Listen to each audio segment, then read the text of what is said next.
video watching by consumers, and it certainly has absorbed most of the growth, but it has not diverted much traditional viewing from our traditional watching it over MVPDs through our television set. It's true that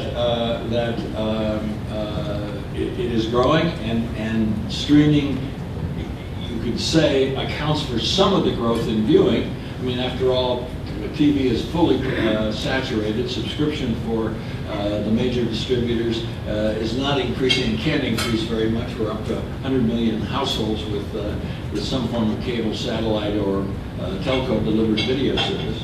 So the streaming is contributing some growth, but it's not diverting a lot of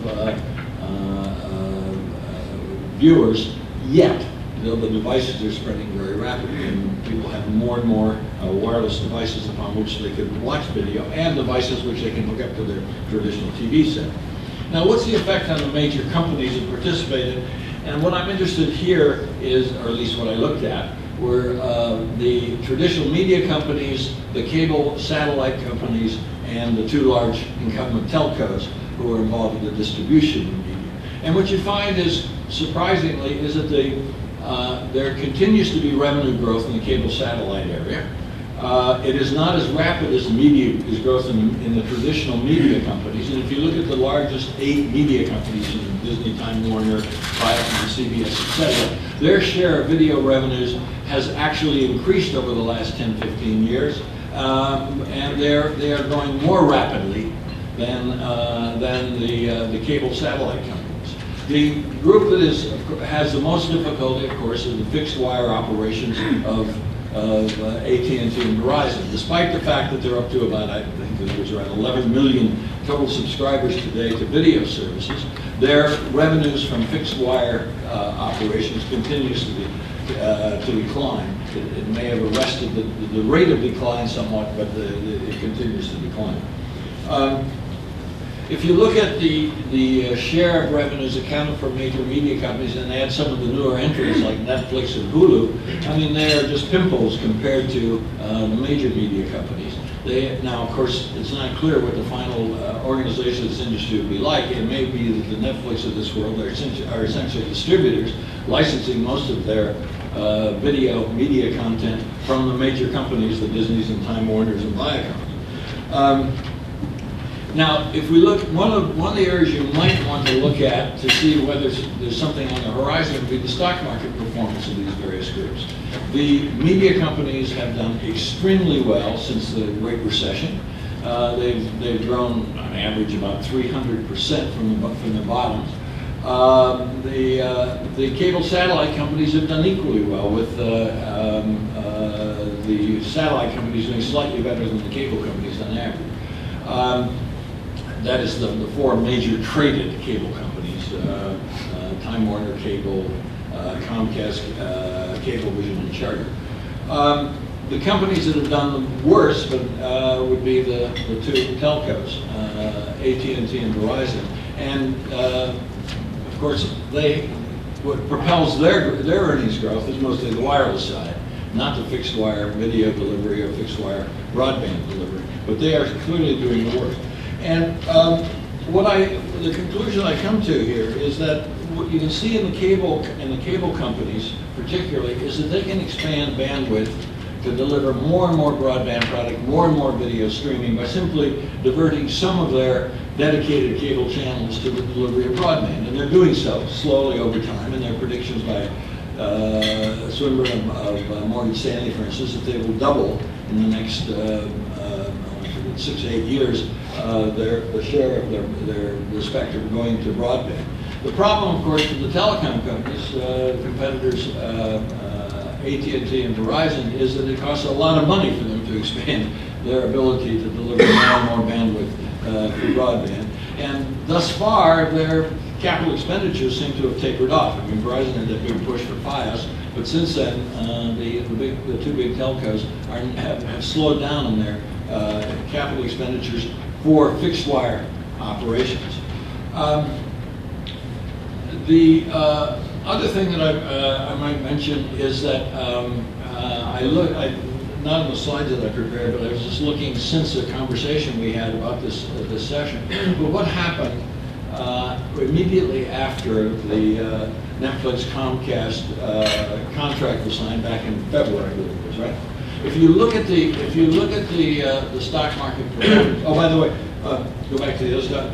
What the stock market data tell you now is that they are not anticipating any fundamental change in the media stocks, the cable stocks, or the telcos. There's no unusual behavior that you can attribute to the growth of video streaming. If you look at what happened immediately after the signing of the Comcast-Netflix agreement, the stock of Cogent fell dramatically for about a week, about 12–15%. But level 3 was totally unaffected. I can find very little effect on any other stock. Netflix stock stayed stable over the month following that, and then fell after that, probably due to some, it couldn't have been due to the agreement they signed, because that was in the market the next day. But Netflix fell after that.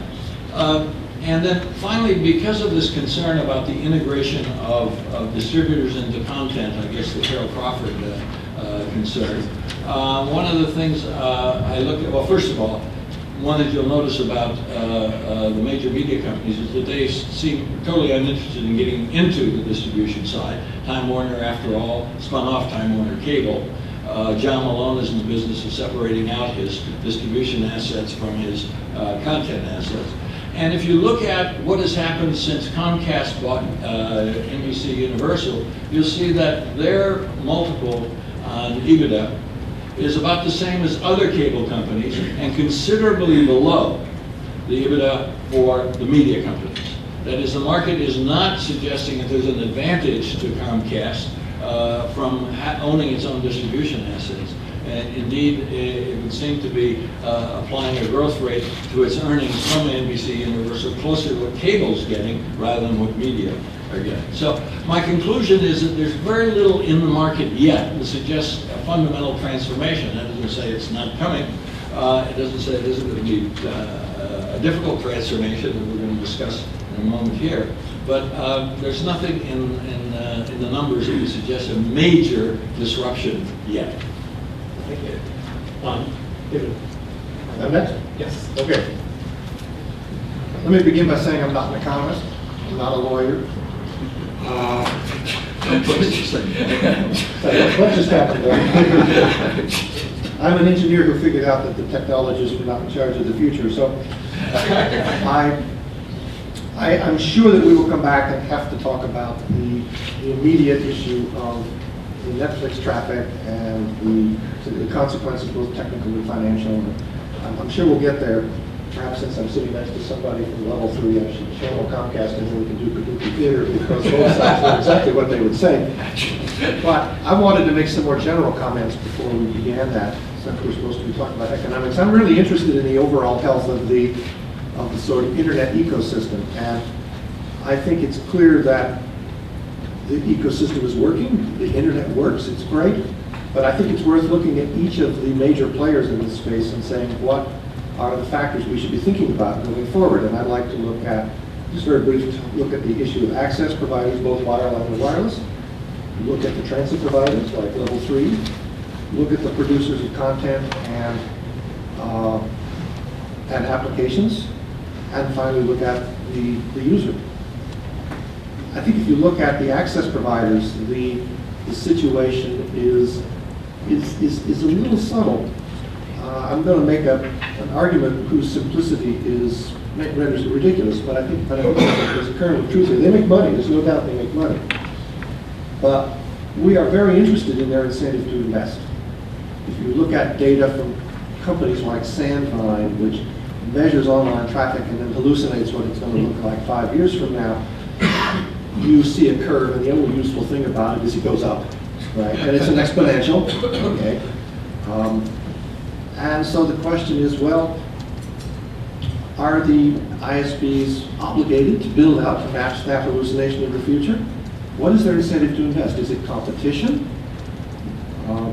Maybe Verizon will come roaring back and really invest in Uverse, and it'll really stimulate competition. Maybe the cable guys are the last guys standing, and what's their incentive to invest? But But here's a stupid analysis. I'm a Comcast customer. I pay them $45 a month. If they upgrade some facilities, I pay them $45 a month. If they don't upgrade the facilities, I pay them $45 a month. What's the return on investment? Zero. Okay. So I think there's a really interesting question. What is the incentive? Is it competition? Is it return on investment? Is it that they're being kicked by somebody else? And do we really believe that those growth curves are going to happen? Well, of course they're going to invest. But it's not necessarily the case that they're going to invest at the rate that the application designers wish they would. And let me just make the point. We demonstrated television over the internet in 1985. There's no surprise we could deliver television over the internet in 1985. And then we had to wait for, what, 25 years for the system to have enough capacity so that this could become a commercial reality. You know, if I had a magic wand in 1985, I could have said, well, I'm technology limited. We didn't have the right kind of fiber stuff and so forth. But the investment in the infrastructure doesn't come from the people who sell content over it, right? Where does the money come from? It comes from you. And I think there's you as users, right? And I think it's very simple, follow the money. If you look at the consumer internet experience, not business to business, not look at that. Where's the money come from? There are only two places the money comes from. Well, there's three, okay? It comes out of your pocket as users. It comes from advertising. In places, it comes from government subsidy. It varies from place to place and country to country. But I don't know any other major sources of money, right? So there's an interesting question when we come to the user. Are you paying too much? Are you not paying enough? Okay, what does broadband really cost? And what should it cost if you look at what you want the internet to be in 10 years? Let's look at the transit guys, and I don't want to pick on level 3 here, but I'm going to. The transit guys are the interconnection of last resort. They are absolutely critical to the stability of the interconnection architecture because the two parties at a lower level cannot negotiate peering. What do? You send the traffic over your transit connection. If you guys didn't exist, the internet would, in a major sense, fall apart. But you're in a horrible commodity business, and unless you suddenly turn things around, you haven't made money in a whole bunch of years. We actually are quite comfortable right now. Thanks. Excellent. As of a couple of years ago, it seems to me you haven't made money in about 15 years. Right after they hired me. Right after they hired me. So are we going to see consolidation in the transit business? I mean, we've already seen consolidation. You merged with Global Crossing. You know, who's really in the tier 1 transit business today? There aren't that many people. So this is an area where we have to look at the stability of the negotiation because their presence in the market stabilizes the negotiation. Now look at the content people. How do they survive? Well, Netflix takes money from me, they turn around and they buy the content. They are a distribution channel. They make one, you know, they've tried getting into the production business, but you know, basically they're a distribution business. I pay money if I'm not the New York Times, okay. But a lot of the system is subsidized by advertising. And I got fascinated by advertising because I was trying to figure out how much money was in the system. And in fact, there are people who follow that too. There's an organization called Interactive Advertising Bureau which tries to figure out how much is spent on interactive advertising. And if you go to their website and then do some arithmetic, you can figure out that per online household, broadband household in the US, the monthly advertising spend is about $35. Now, is that a lot or a little? When I first thought about it, my reaction was, God, the advertisers think I'm worth $35 a month. But then I stopped and thought about it for a minute. Everybody who's running an ad-based anything on the internet is living off some share of that money. Of course, Google gets a lot of it, but then Google with AdSense flows a lot of it out into sites. And I said, wow, the entire, what you might call the free experience of the internet, which is what makes the internet so cool for the users, costs less than I pay Comcast for my monthly access. So maybe that's peanuts. In particular, there's an interesting question. Certainly in Europe and in parts of the developing world, the ISPs have said, we should try to tap into the advertising revenue because we see some money there and we'd like some. So here's an interesting question. How do those numbers look in other parts of the world? I can't find them in Asia. I have some from South America. We have them from Europe. If you look at countries like Great Britain, Scandinavia, the advertising numbers are sort of the same. But if you get towards Southern Europe, by the time you get down to Italy, I think, I may have it backwards here, and my computer just shut down, I got it here. The monthly spend per household in Spain is $11.50. And in Italy, it's less than $9 a month. That is paying for the internet experience in those countries. That's going to help. That's not going to help subsidize infrastructure. It's barely going to sustain the free experience. I have a friend, an acquaintance, who has a very interesting job. You knew somebody had this job. He writes incidental music for soap operas. Somebody does that. And it was a good business because he was paid by performance. And now these are available on YouTube, not pirated, they're legitimate commercial content. And he came to me and he said, my rights management organization has screwed me. Per viewing, I get 1/10 as much on the internet as I got when it was played on cable, because the whole revenue system of the cable is a little different. He said, my rights management organization screwed me. I said, no, they didn't screw you. You can't get more money out of the system that's going in. That's all there is in there. And he said, I can't survive. So we should look at the health of the content industry. And it's not the distribution system, it's the people who produce the stuff. And I'm not concerned about the big guys. The big guys are really, so ESPN can take care of Disney just fine. I'm concerned about all of the people that build these little websites that make the internet such a cool place to go. And they're all living off this advertising. So I think there's an issue around access, which is the companies make money, but what's their incentive to invest? There's an issue around transit, which is making sure that transit is a viable business, even though in fact it's a commodity business. And I know you guys are lots of business lines, not just that one. I think there's an issue around what I'm calling the internet, the free internet experience. And I guess the last question I'd say is then the user. You know, one of the things that I've read in various blogs, there's been a tremendous amount of stuff that's been said about this Netflix versus Comcast. And one of the things somebody said in one of these blogs is, I don't want to pay twice. And I want to do a kind of a Yoda thing here. There is no pay once. There is no pay twice. There is only pay. Because it's all coming out of your pocket. Because there's no advertising money in that part of the system, right? So what's the difference between you giving the money to Comcast or you giving a little bit of the money to Netflix that turns around and gives it to Comcast? It's the same money. Now, there is a difference. The difference is, if you give the money to Netflix, then, in fact, only the Netflix customers are paying for the usage associated with Netflix, whereas if we have everybody pay, then we're all paying equally. And there's been a long-term conversation going on around the wireline space, which is, does it make good sense for everybody to pay the same price? In the wireless space in the US, for the major carriers, the ones who are still trying to attract customers are giving us unlimited service, but if you look at Verizon, you look at AT&T, we absolutely have usage tiers now. So we have two worlds going on in parallel. We have the access, the wireline access world, where the caps, if they're there, are high enough, most people don't hit them. And in the wireless world, we have caps that are low enough that everybody knows they're going to hit them. Wireless usage today, mobile usage, I'm not talking about the stuff you do with Wi-Fi at home. The monthly usage is less than 1% of the fixed wireless usage. Why is that? Because people are scared of hitting that cap. They go home and they load the movies over the Wi-Fi. Okay. So you could say, well, if you don't think that we should be giving the money to Netflix to give to Comcast, there are other ways they could achieve the same goal. They could put lower usage caps, and you see this in other countries, right? There are other countries where the wireline usage is fairly low. So if you want to watch all these movies, you have to move to another tier. The big users pay more.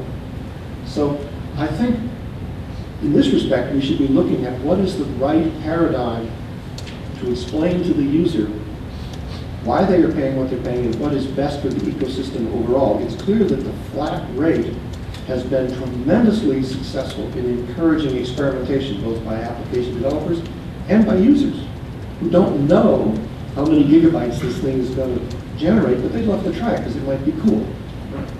And caps arguably inhibit that kind of experimentation. Users say, oh my God, if I turn this on, will I get my monthly quota? It's nice that we're not in that situation.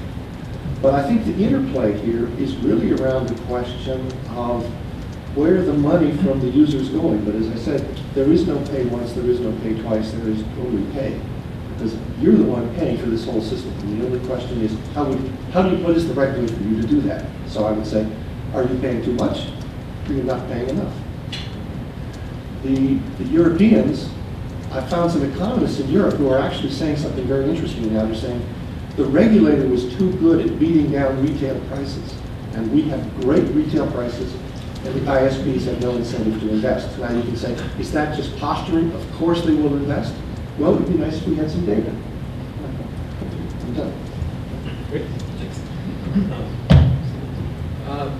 I'm going to report on joint work with Mark Israel. Do you want the PowerPoint? In a minute. I'm going to do this in two parts. I have the bumper sticker version, which I'll do first, and then assuming there's time left, Scott Leslie will do the slides. So first the bumper stickers. It's assured that I will get through everything. First, and Dave's already alluded to this, over time, an increasing proportion of internet traffic no longer flows through tier 1 backbone providers as it did in the olden days, but instead travels directly through entities using peering. So there's been a shift. Peering policies, which determine whether one entity will exchange traffic directly with another and whether it will charge, involve a variety of criteria, but it's common for them to contain a requirement that traffic be balanced in order for peering to be free, settles free. For example, an example not chosen at random, when Level 3 reached a peering agreement with XO, the party stated that, I quote, in order to keep the relationship equitable and settlement free, both networks carry approximately the same bit miles of data. Okay. Peering disputes have been relatively rare and generally involve disputes over whether traffic is balanced.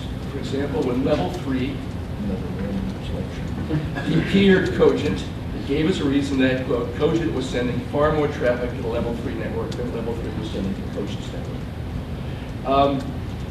Dave's already alluded to this. The price that can be charged for peering is constrained by the ability of the parties to use transit. I think David, one of his papers was transit as a commodity. And as long as it's a commodity, that sets a constraint on the prices that can be charged for peering. Netflix and Level 3 have proposed at various times the FCC mandate settlement-free peering, and we here, this is Mark Israel and myself, it's a bad idea for three basic reasons. One, the incentives for efficient behavior will be reduced if there were no possibility of charging for peering.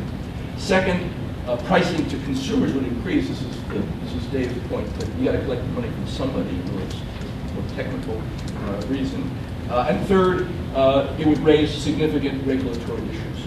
Okay, now to the slides. That's the title slide. That's the title of the paper with Mark Israel. Next one. This is apparently I clicked doing this, which is really high tech. I must admit I'm exceptionally low tech, so I really like this. I'm hoping to be the last reader of the paper New York Times. There's still a chance. It's disappearing at a rate, and I'm still young enough, so that's a possibility. But it'll be a horse race. What? It's closer. It's closer than you think. Exactly. So maybe it'll actually happen. Okay. The early internet. So again, it's sort of probably a caricature.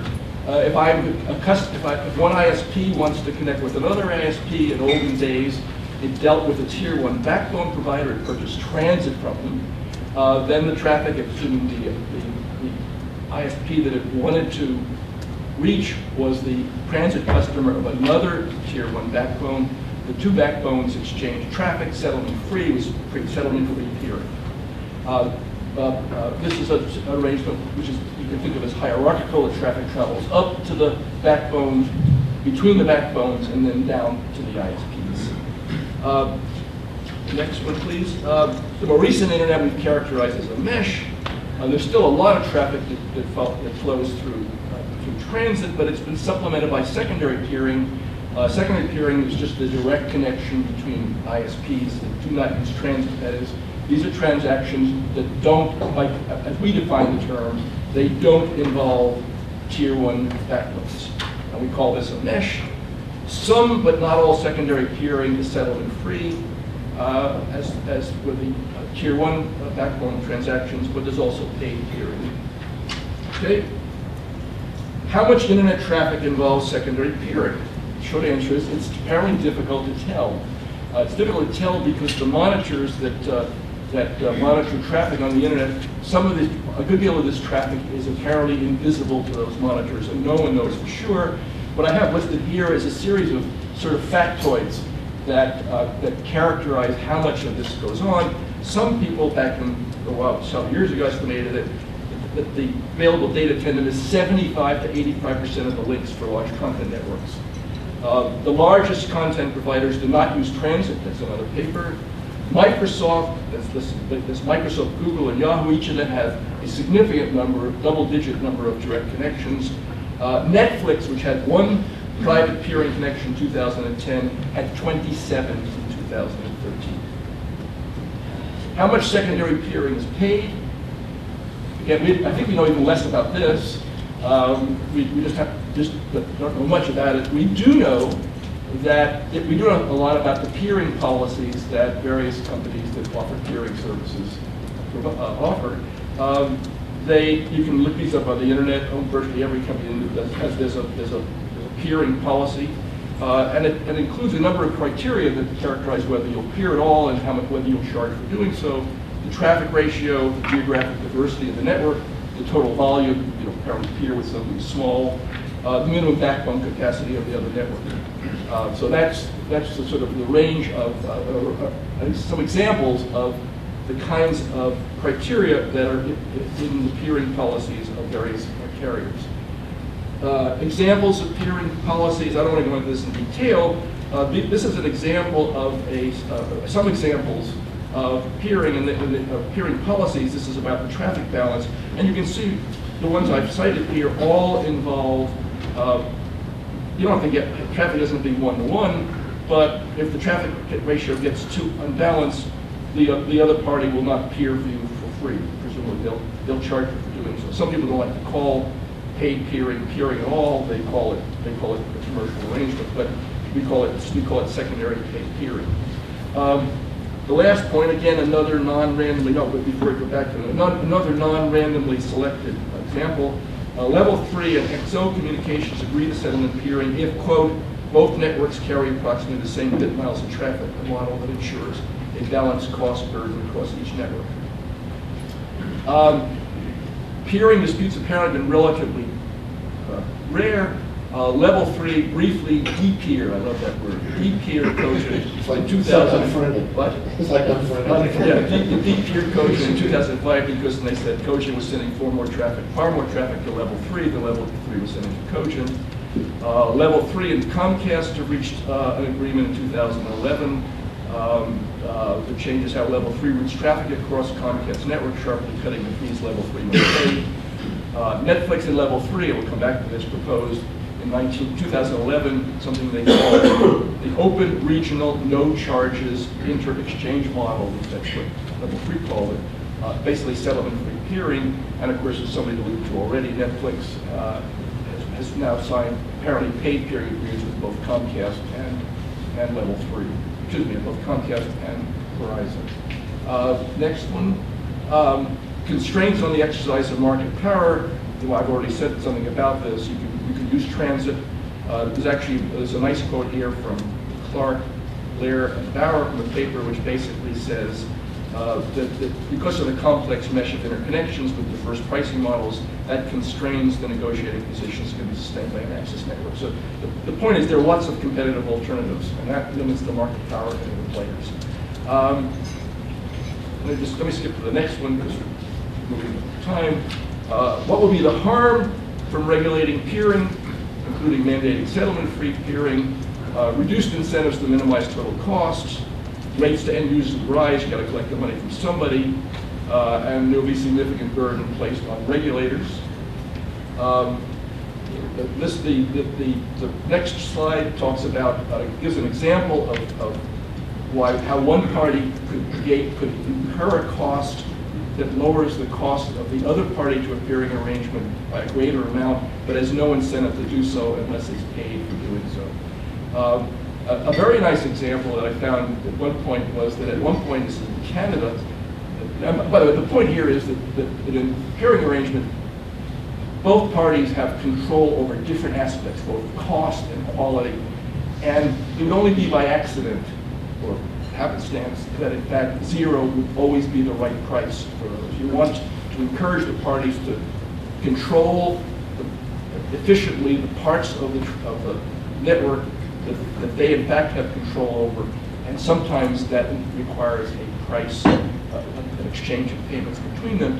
In Canada, as an example, Netflix apparently reduced the throughput, apparently in response to some cost issues, reduced the amount of data that it generates in Canada simply by essentially using a higher degree of compression, and they claim to have a minimal effect on quality. That's something Netflix could do, but in fact the entity with which it was dealing could not. Lower interconnection rates would increase rates to end user. The technical term of what Dave referred to earlier is the seesaw principle. It is a two-sided market. If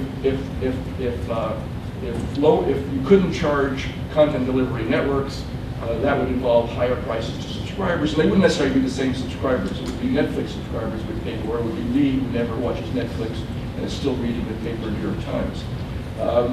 A good example is if newspapers couldn't charge for advertising, subscriber rates would go up. Almost there.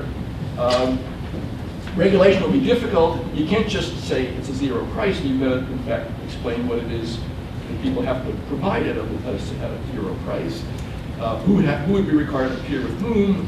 Where, on what technical terms, network would have to connect? Would be an obligation to maintain capacity in advance of demand.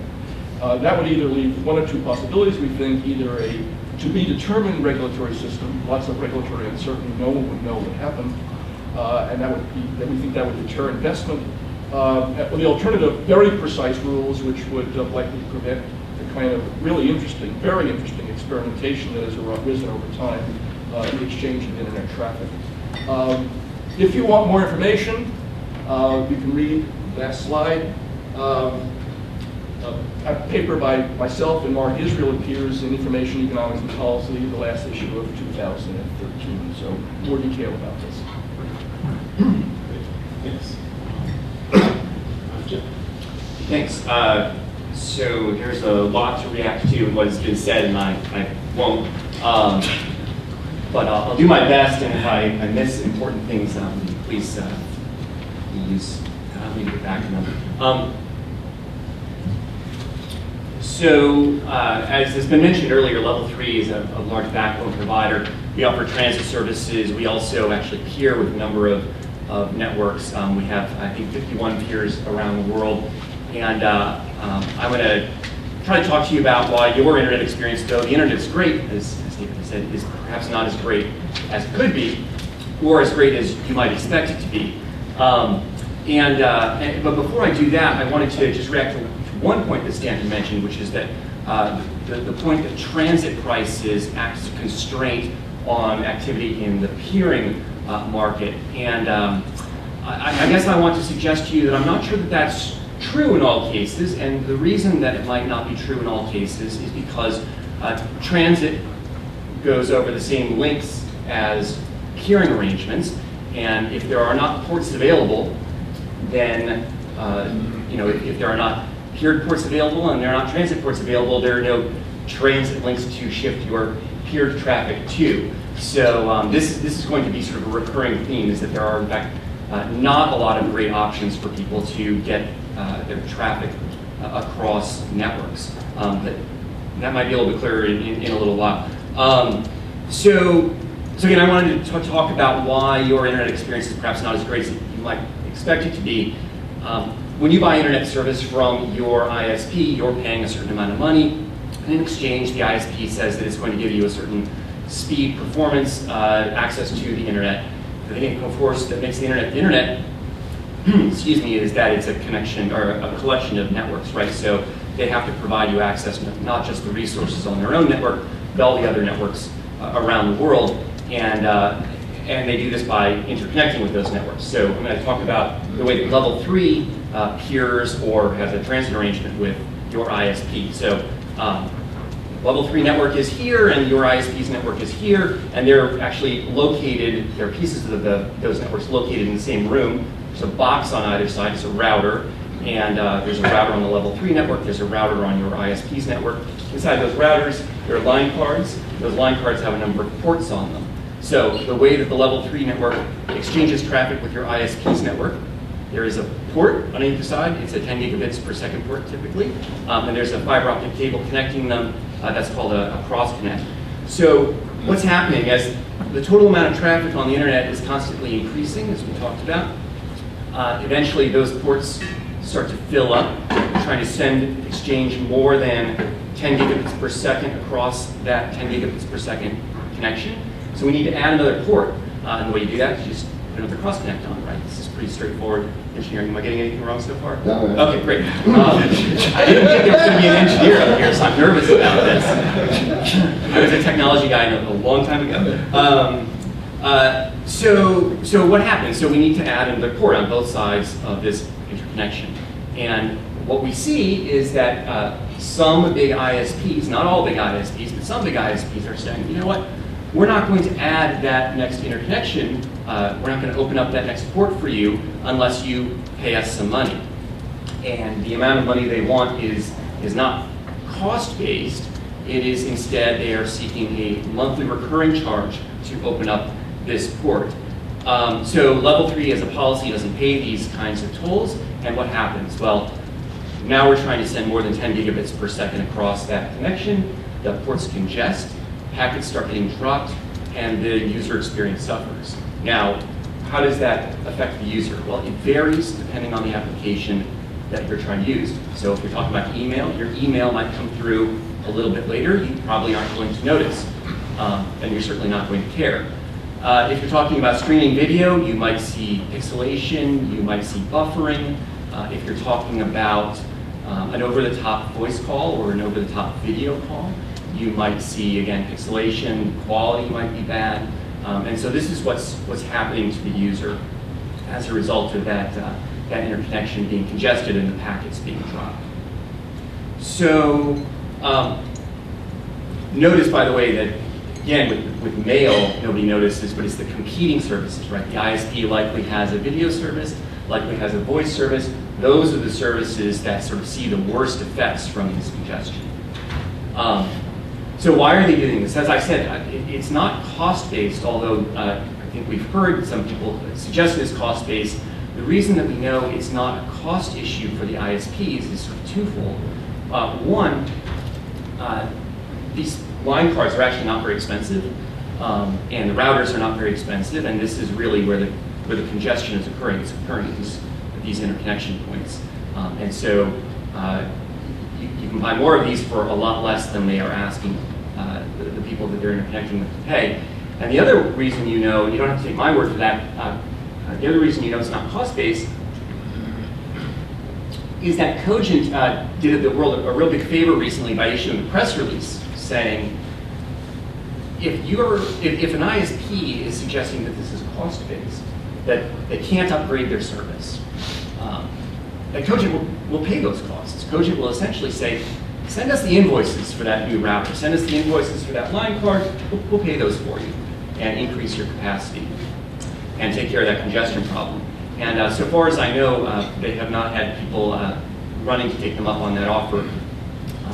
And I'm not a business guy for level 3, but if you're willing to take that offer, please give me your business card as well, because we see this problem too. So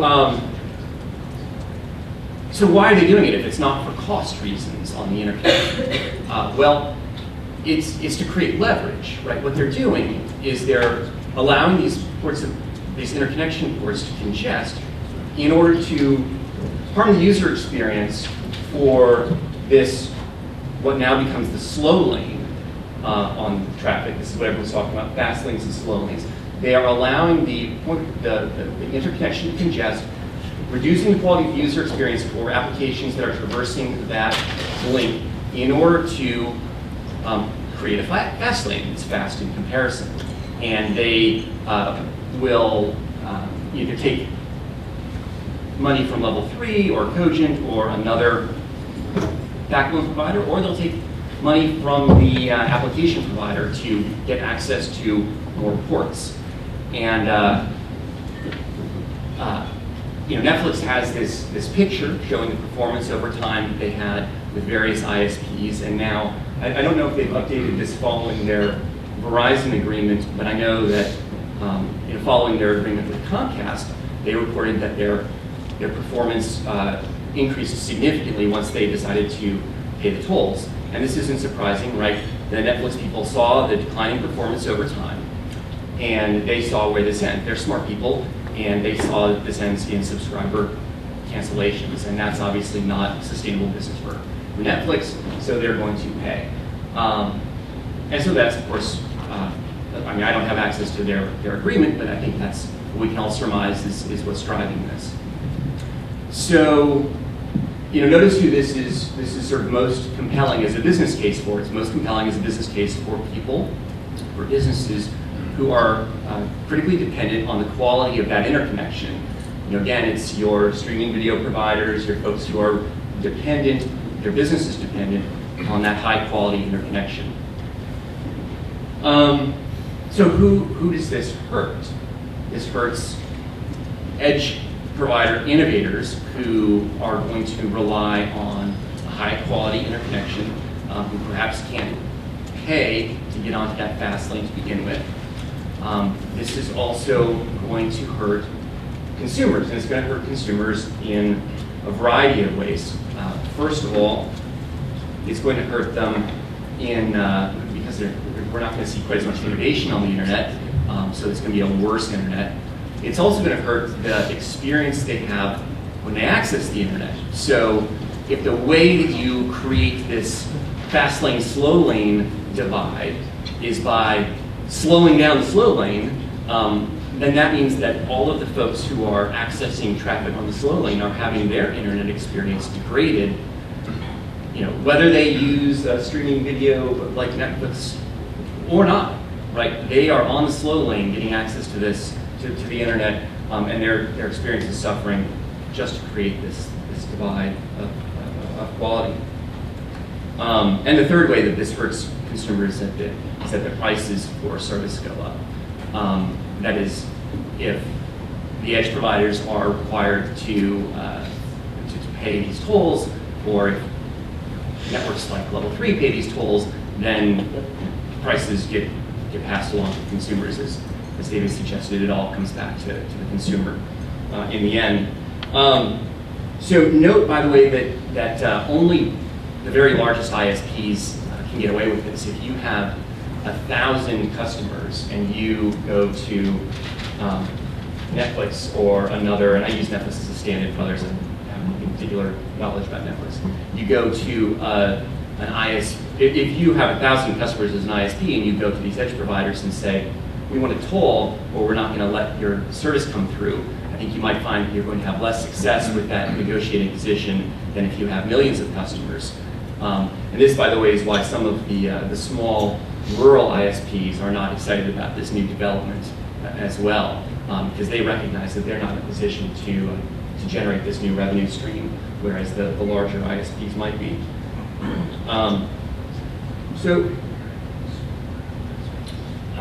Should we be concerned about it? Well, I think so, for those reasons, that this hurts innovators, this hurts consumers. Some have suggested we shouldn't try to clamp down on this because, or we shouldn't try to address this because we'd be clamping down on innovation. We want to promote innovation in this sphere, and I guess I would suggest that access tolls are not really an innovation. I mean, they've been around for hundreds of years in a variety of different contexts, and I think that as a general matter, access tolls where you're just charging for what amounts to an eyeball is not a great innovation that we should be encouraging in any event. And the final thought is that, we talked about this a little bit, I think before the panel, the consumer can't do much here. If the consumer is trying to access the internet and their experience is suffering, they can't upgrade to the next highest tier of service from their ISP because the problem is not on that last mile connection from the ISP's router to them. The problem is actually at the point of interconnection, so upgrading their tier of service is not going to alleviate the congestion across those links. So that's unfortunate for the consumer. perhaps a better model would be a model where they could buy a higher tier of service and get more usage or more content or what have you. But a world in which the consumers are suffering and can't do anything about it is, I think, a world that is not an optimal one. I don't know if we have any more time. I'll just end there. I just wanted to say one thing to Dave. Talk about your broadband price that you're getting at $45. First of all, I compliment you for being able to figure it out. I've never been able to figure out what I pay on my bundle. All I know is I call up Time Warner Cable in New England and about once a year and get a 1/3 reduction in the price of my bundle.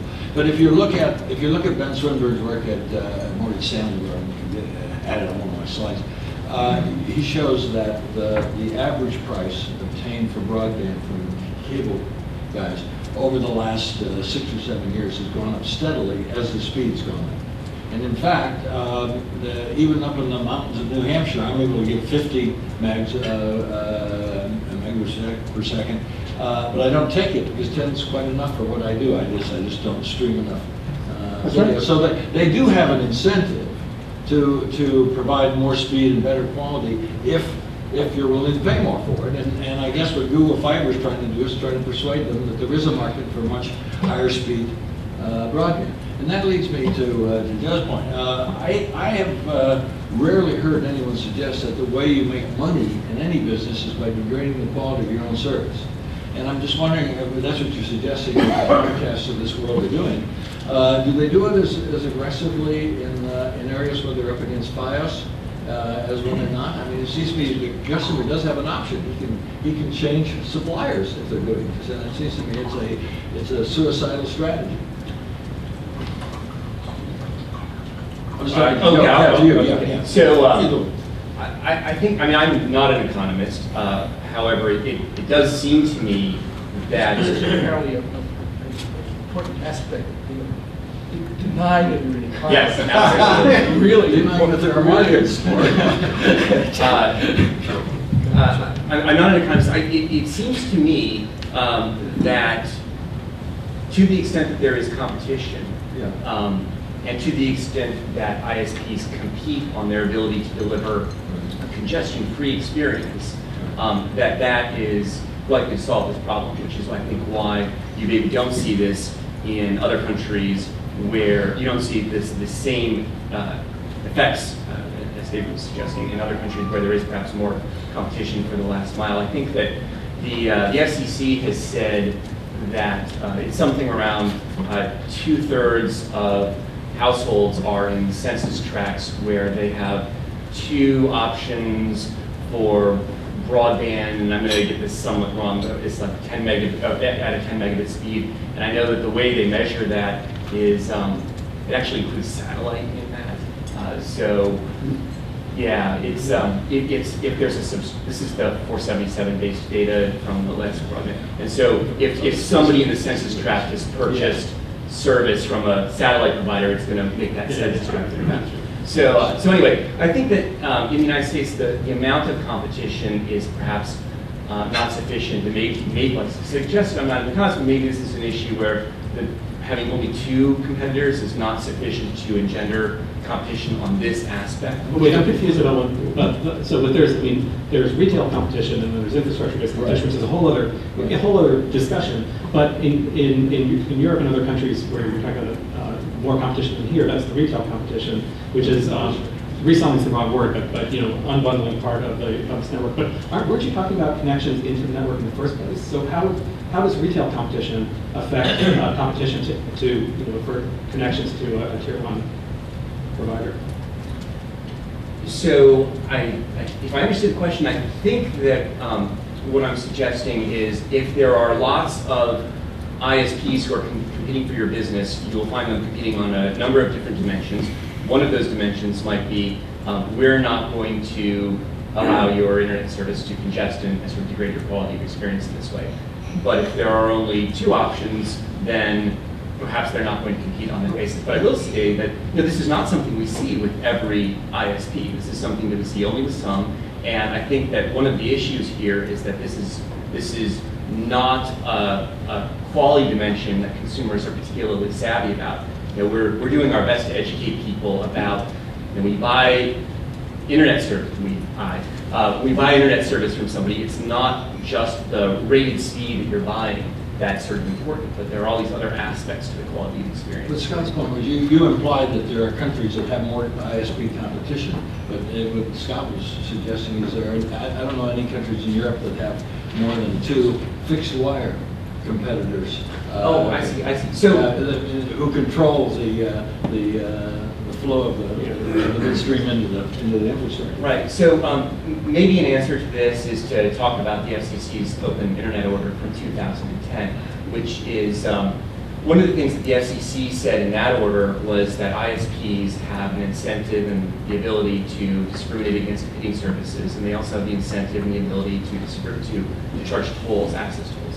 And they said the way that we're focused on in this order that ISPs might do that is through a variety of technologies, right? Through deep packet inspection or port blocking or that sort of thing. And in other countries, you might not have the same prohibitions on those approaches to engaging in this kind of discriminatory or access charge extracting behavior. In other words, in another country, the dominant strategy is to maybe take those approaches rather than to allow the inefficiency. Although on the other hand, other countries don't have anywhere close to the same amount of video streaming as we do. Depends on the country. Depends on the country, yeah. BT is, I mean, And in Europe, no, that's true. The UK is a lot. Right. Yeah, and that's kind of what I'm talking about. The UK example, there's this dissertation, I'm going to forget who wrote it, but it's in the FCC docket on this, where the point is that in the UK, there are a very large number of retail ISPs, but not so many wires, right? And so what those ISPs do, sorry. No, sorry. So what the ISPs there do is that they offer a variety of different services. Some of those ISPs do do the kinds of things that we prohibited under the network neutrality order, the Open Internet Order, by throttling certain kinds of traffic and that sort of thing. And some of them don't, so they can compete on that dimension there. And because they have that ability there, there's not the same incentive to reach for this other tool of congestion meter protection. David, David, I know you wanted to say something. Okay. Well, I had just a few small points I wanted to make. I think if we talk about cost-based, there's a lot of we could just beam in accountants until the world ended. Right. The cost of delivering traffic is not just the cost of the port. So the question is, how do the accountants roll that up? I think Netflix, because according to Sandvine, it's 1/3 of the traffic into the internet, and YouTube, because Sandvine is half that. They're special cases. No matter where they show up, they're going to cause massive congestion unless we re-engineer. So somebody who's carrying that water for them is always going to be coming into a place and say, I want more ports, I want more ports. If you look at a network like Comcast, and since we've been naming names, let me just sort of say a few words about Comcast specifically. We are, and this is some of the technical research I'm doing. By the way, it was one of the collaborative with one of the authors on one of those papers with the paper odometer and so forth. He's now at a place called CADA at UCSD, and my group is collaborating with them, and we are trying to probe the internet to find points of find congestion. We can find the places where the interconnection links are congested. We can see the day when all the congestion from Cogent went away because they flipped the switch and started delivering Netflix traffic directly in. So if you look at a network like Comcast, I'm not sure how many peers they have. They have well over 50. And if you look for congestion on those links, I think I can find 3 or 4 places where there's congestion. So if you're a small guy, you've got lots of ways to get into Comcast. It's the big guys like Netflix who basically are saying, look, I want 1/3 of the traffic no matter where I show up. It's like looking at Boston, Massachusetts and saying, well, where's the highway that can carry 1/3 of the traffic in? It's a special engineering problem. So I think that in some cases, the small guys, in fact, do not have problems today. I think the small guys, if you're trying to do a small amount of content delivery, what do you do today?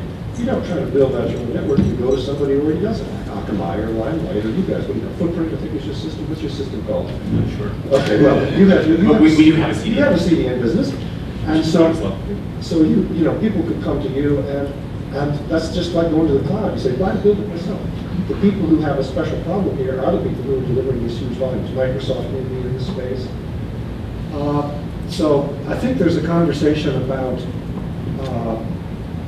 what that network looks like from the point of view of the typical application development, which is, I can't find much congestion. Congestion, I find, is anecdotally specifically associated, I would say, with Netflix. If Cogent is carrying Netflix traffic, it's congested. When the Netflix traffic goes away, Cogent stops being congested. That's true of you guys too. There's another point, which is that we talked about this competition story. I think there is actually an interesting story, and it's from France. Years ago, Cogent got into a horrible dispute with Frost Telecom about whether they could do revenue-neutral peering in France. Well, Frost Telecom is in a fierce competition. It's a retail competition. Frost Telecom owns all the copper pairs, and then they're required by the regulator to sell them to free, and so it competes with them. But they do their own separate interconnection negotiations. So with respect to making connection deals, they're independent. And Frost Telecom refused to peer with Cogent on a revenue-neutral basis. They ended up in the French courts, and the French courts said, "But of course you must pay." And I got it. Well, it was after all. They actually said more. At least the French competition authority said they had to pay because the traffic was unbalanced. Yeah. But now, the most recent information I have in this space, which of course is from the magazine, where I would not expect to find highly technical information, it's Variety. The CTO of Frost Telecom has announced that they are entering into a strategic relationship with Netflix to deliver Netflix content to Orange customers. Now, that's a really interesting question. What does strategic alliance mean? Does it mean that they're entering into an exclusive and you're not going to be able to get it if you're on free or SFR or what? Who paid who? Frost Telecom would love to have some exclusive product that free does not have, because they're, you know, so the question is that something that would be countenanced under various one or another U.S. proposals for regulation? We're no longer saying, I'd like some ports on your router. Now we're saying, I'd like a strategic alliance with you. Let's roll up all kinds of considerations in this thing, and by the way, who pays who? So I think the landscape is remarkably fluid, but there is no manifest, rampant congestion of the internet. There are lots of ways you can get into a network like Comcast or Time Warner or Verizon, unless you're this big honking special case. Just a few quick points. First, I find it interesting, more than interesting, that the settlement-free peering policies, at least all the ones I've seen, require some form of traffic balance as a requirement. This is not something that's just done by an occasional player. It is apparently an industry norm. You may not think it's the right way to do it, but everybody does it. Second, I like the example, the coaching example. I'm not sure the coaching proposal is what the people are going to resonate with. But there's, as Dave was suggesting, there's more than one way to do this. The old-fashioned method of simple traffic balance counting bits may not be the best way to do it. There are lots of dimensions to these arrangements. You want to allow a certain amount of flexibility to do this, and you want to have the opportunity for these arrangements to evolve over time. And regulation creates a problem for that. It tends to make that kind of experimentation, which is desirable, especially in this rapidly changing world, makes it just much more difficult. Third, zero can't be the right price all the time. I mean, it's people are going to want different things, and people who want more are going to pay more. If Bob orders a steak and I order a hamburger, I expect him to pay more for it. It's not discriminatory that he gets the steak and I get the hamburger price. There are multiple dimensions of the products that people are buying, and the prices have to reflect that.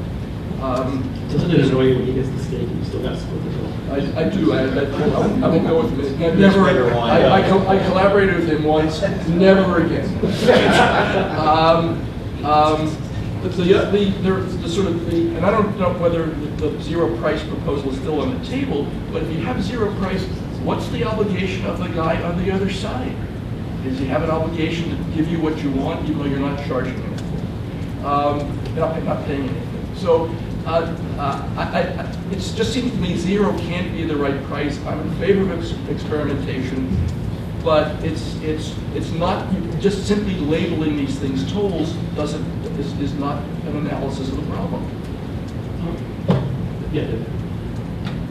I think if you go back to the old days, as somebody said, ISPs looked a lot more like each other than they do today.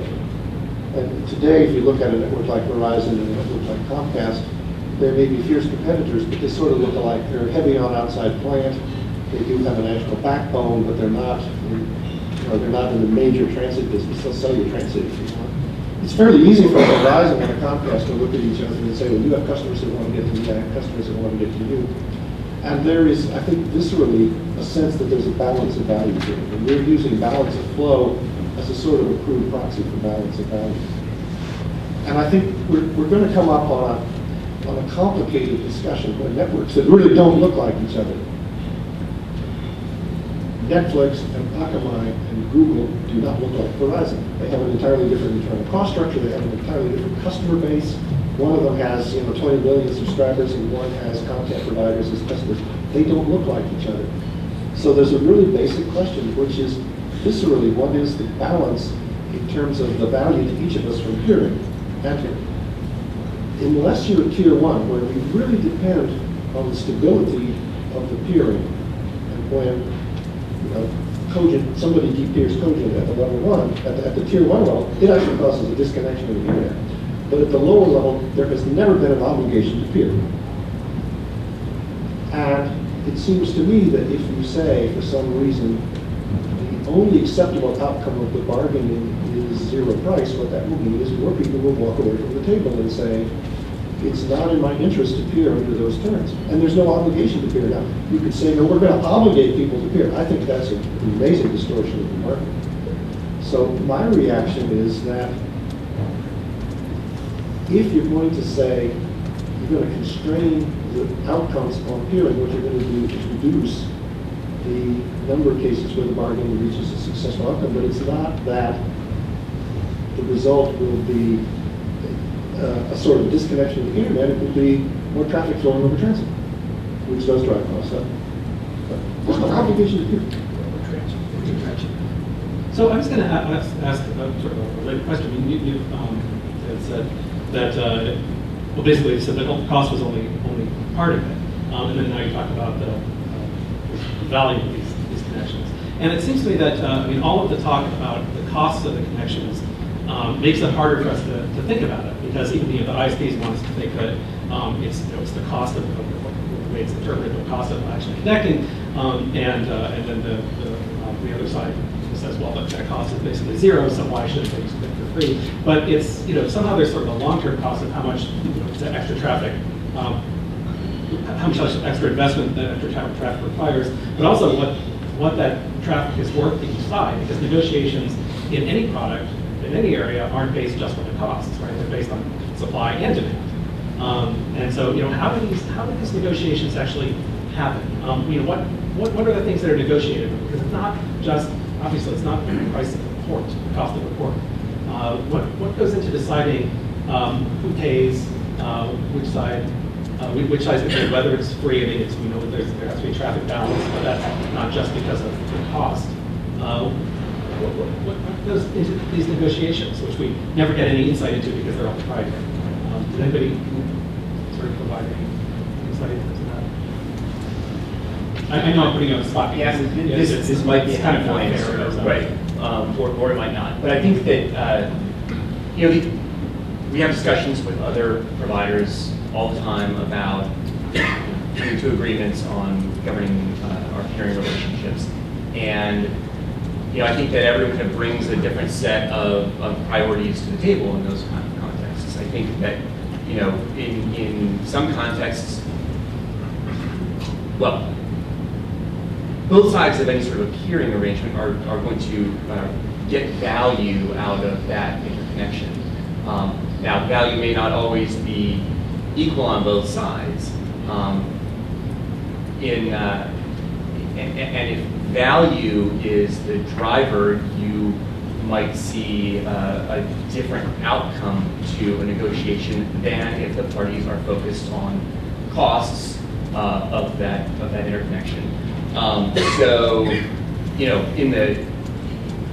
If you're talking about value, if you're talking about an ISP that has a very large number of subscribers, the value of those eyeballs to someone like a streaming video provider is going to be pretty high, right? But if they're focused on the cost, if they're focused on, I as the ISP am also getting some value from providing this service to my customers, then the outcome might be a little bit different. Is that?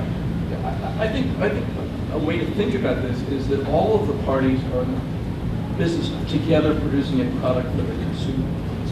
And they have a common incentive to provide a product where it's valuable relative to the cost of producing it. So they're not adversaries. They're collaborators in the production of the product. I was at a conference last week, similar discussion. There were people there. There's somebody there from Turner and somebody there from AT&T, and they were talking about the way Turner delivered its content to AT&T, and apparently there were lots of dimensions of the particular way the product was produced, and Turner could provide it one way or another way, and it made a difference to the way AT&T delivered it.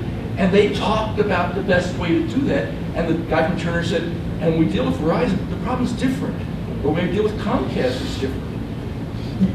Given that, you want to allow flexibility in the way those contracts are negotiated. And the simple point is, if you ban the price, you're not going to get the right answer. And if you're going to say it's free, but you're obligated to provide it, you're not going to get the right answer either. You have to allow a degree of flexibility in that relationship, given the complexities involved in the different players. They're not on different sides. They have a joint incentive to produce a valuable product. You want to give them incentives to do that. So if I could respond to the point about the zero price being the wrong price, and how we need to allow for flexibility in the arrangements. Sometimes frequently what mandating the price is wrong. Mandating is the wrong price. I think that the concern that we're focused on in that context is to say, because of the position that the ISP has as sort of the terminating monopoly to that particular single-homed end user, that there is a danger there of creating this access to all situations. So what you want to do is you want to encourage the parties to negotiate on these other terms that you're talking about. And so our proposal to the FCC this latest time around, it may be a little bit different than what it was before. We've suggested to the FCC that the solution here is for ISPs to be required to interconnect on what we call commercially reasonable terms. And the nub of that argument, of that solution, is to say the ISP needs to identify some set of circumstances that an interconnecting party can, or some set of requirements that an interconnecting party can meet in order to be entitled to settlement-free peering. So maybe it's bring the traffic to my local market to relieve me of bearing the costs of backhauling it, or maybe it's you have to be a certain size in order to be able to get this, or maybe there are some other things that you can do. But the idea is to say let's focus on solving the interconnection problem rather than on identifying the toll value of this traffic and charging it. You won't solve it. You'll just have a never-ending set of disputes before a regulator. It's like terminating access in Europe for wireless. Here for wireless, we pay at both ends. We let competition drive the prices at both ends. In Europe, you have calling party pays, and never-ending regulatory disputes over terminating access charges. That's what you're going to have. Yeah, you want to, then let's ask a question. No, go to the floor. Okay, yeah. I'll wait for the microphone. Just please speak. Rick Lane from 21st Century Fox. You never mentioned Fox in your discussions about all the different things, so once you know, you have great programming at Fox. I'm sorry? It's 21st century already. Yeah, exactly. We're the parent company. But you talked a lot about the pairing issue, and about traffic congestion. But one of the big congestors, of the traffic is pirated sites. They're 25% of the traffic that's going across the net, interconnection, and clogging up the networks. And yet, in the whole discussion, I mean, you're right, we do deals with Comcast, and we work on it. We have interest on both sides in terms of the pricing, but if you have sites out there that are negotiating contracts with the content owners or don't have to negotiate with the distributors, these are the free riders, and then the customers, the $45 a month customer, is paying for all of that. And that's something, if you're looking at trying to fix some of this problem of congestion, that would be one way to do it. And these guys are never going to pay or play, and they're going to really rely on the good guys who feel that you should have the free flow of information on one end, the pairing contracts on the other end, and they're just going to ride right behind and continue to do what they're doing with no economic reason to stop. It's interesting. So what happens with pirated? How does pirated content move around the internet? First of all, I'd like to know where that 25% number comes from. I'll get you Okay. Sandvine says that 4 to 5% of the traffic on the internet these days is file sharing, not all of which is necessarily infringing. Right, and also, but it's not just file sharing, you have streaming. So file sharing is a peer-to-peer, but we're moving to a streaming environment. Like you watch Game of Thrones, you're not doing it on a BitTorrent, you're doing it on illegal streaming sites, which is increasingly becoming the way to do it because you don't have to download anything. In addition, we're moving to a 4K technology, which is going to add even more type of stress on the bandwidth, Ultra HD. And that, we would love to have those deals. We've already announced with Netflix and Comcast and others to do 4K. And then I'm sure the pirate guys are going to want to do the same, again, adding more stress to the network. So my kids, who actually, as they've grown up, download less and less pirated information, tell me, the only way to find out about this is to ask your kids, right?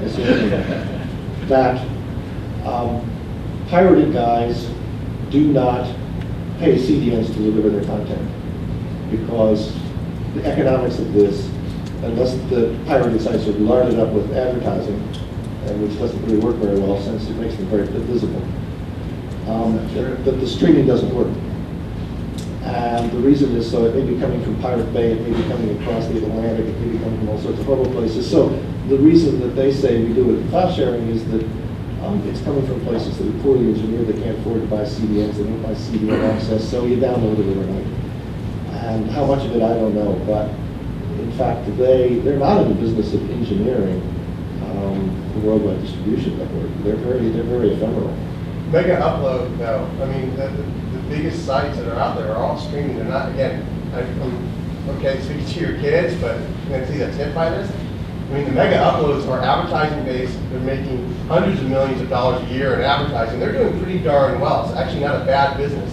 No cost and all revenue. I mean, we like that business, but fortunately, it doesn't work. I know, but I don't think mega upload is built an international distribution infrastructure to deliver the content, have they? No, that's what I'm saying. They're relying on everyone else. Same with it. Right. They're relying on everyone else to distribute. And I'm happy to show you the trends that happened right after mega upload got shut down from an engineering standpoint. Other questions? So, okay, yeah, yeah.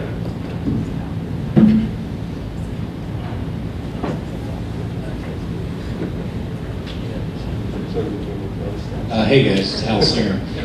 My question for you is, I'd like you to take on a different proposal that's out there, and you may have touched on it at the very end of the conversation, but Stan was talking about an idea that I don't think is going to get any traction, this notion of a zero price obligation.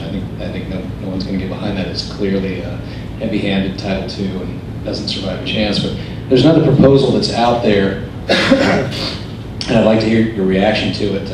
It's in a paper by Kevin Werbach, and it's titled No Dial Tone. And if I can just try to do him justice in describing it, he would say to import the framework that was just embraced by the DC Circuit in the Cellco decision, which was a form of interconnection, mandatory interconnection. It was a data roaming obligation. And the notion is that the FCC would not be setting rates, but instead would permit parties to negotiate voluntarily for interconnection. If there's a failure to come to an agreement, they could presumably bring a complaint to the FCC, and it would be adjudicated on a case-by-case basis. I'd be curious if the panel has any reaction to that proposal. I think I'll let people with experience in Well, it's just the question is, how would they do it? What criteria would they use? It's sort of like finding commercially reasonable. It just seems to me that given the complexities of the underlying technologies and economics, that it's not be a straightforward matter for a regulatory agency to deal to in fact sort that dispute, resolve that dispute in a reasonable or efficient manner. It's just what the point I'm trying to make was regulation of this would be difficult, whether it's zero price or commercially reasonable. You're placing a burden on the regulators that's going to be extraordinarily difficult to deal with in an environment that is as changing as this one is. Part of it comes back to the question raised earlier, which is the competitive concern so great that the transit is as a backstop technology isn't really a solution. You can always go there. It's not as good, and the reason you want to go to transit or to hearing is because paying more gets you something more, but you can always fall back on the backstop technology. The question is the competitive problem so large as to justify the kind of intervention you're describing?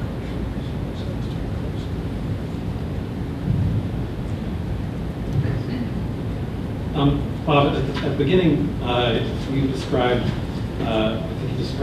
this the video streaming colorfully as pimples in the world of media. Pimples to in the industry's evolved thus far. It certainly has becoming a boil, I guess. So the question is, I mean, are the disagreements we've seen so far, are those harbingers of things to come, or is it more like you said in the stock market, the stock prices? It doesn't look like we're going to see much more coming, or so.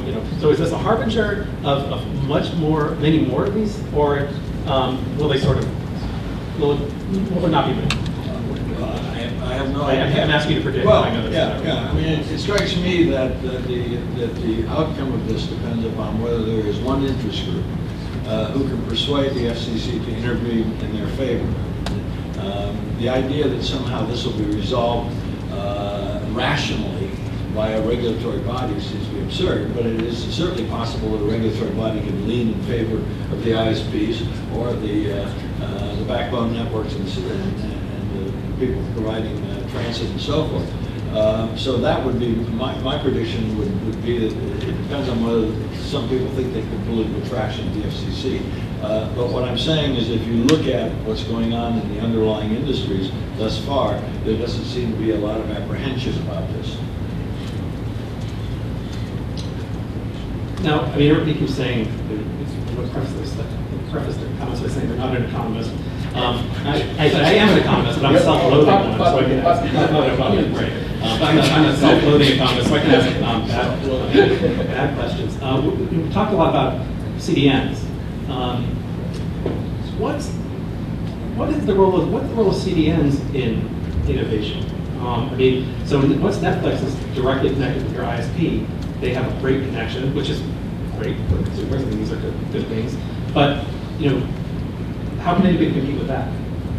Because what happens to that? Do they sort of inherently have a better connection than any competitor ever can have? I think if you look at Akamai, which sells CDN service to a wide variety of players, MIT buys Akamai service. Akamai is widely distributed, and the paths do not seem to be tested. So I think that Akamai is an example of a system that's available to a lot of market entrants and so forth, and it's well engineered, and it's not congested. So Would we expect that to be true even under different sort of fast lane, slow lane considerations, right? Somebody could buy service through Akamai. well, I don't really understand that. I have to say, I don't really understand the fast lane slow Yeah. lane analogy. You know, the point is, if there's congestion between level 3 and Comcast, everybody suffers the same congestion. There's no way, you know, you can say, well, yeah, I won't come in through level 3, I'll come in through, you know, LA or something like that, but that's hard to work out. I think in the beginning, Akamai was very clear that, I asked them when they started, I said, okay, when you're trying to interconnect with a network like Comcast, who pays who? And this was many years ago, and the answer was, well, sometimes they pay us, and sometimes it's free, and sometimes we pay them. And we just work it out. But can I ask a question? If in fact there are disputes between the level 3s and Cogents and the ISPs, and regulatory intervention as a result, what's to prevent the ISPs? Comcast has a mere $160 billion enterprise value. What's to prevent it from simply going back and getting its own distribution and connecting directly to the media sources? Why do they need level 3 or Cogent? They don't need this hassle, do they? Well, go ahead. Sure. Touch on the fast lane, slow lane thing too. I think that's a great point. I think that level 3 is not the solution. Cogent is not the solution for everyone who needs an internet connection. And it may well be the case. We have this picture that we show about if you are the next Netflix, you have lots of different ways of getting to the ISP. One of which might be to use a CDN like an Akamai or a Limelight or the level 3 CDN service, or one of which might be to use transit, Cogent, that sort of thing. But another option, and an option that makes quite a lot of sense if if you have a sufficient amount of traffic, is to do it yourself, to not go through us. Do AT&T and Verizon do it differently than Comcast?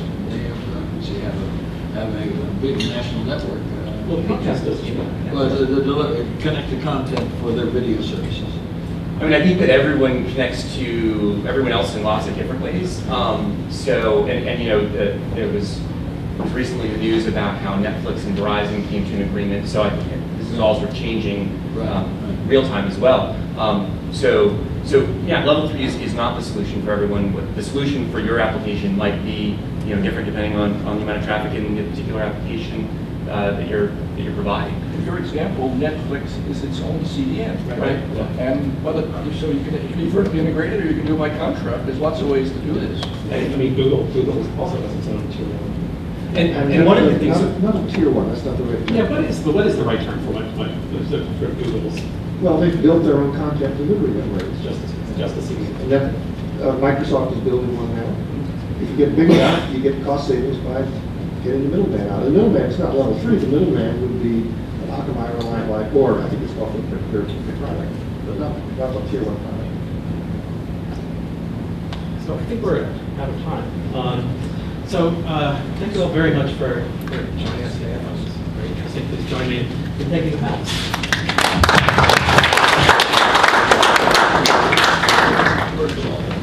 No,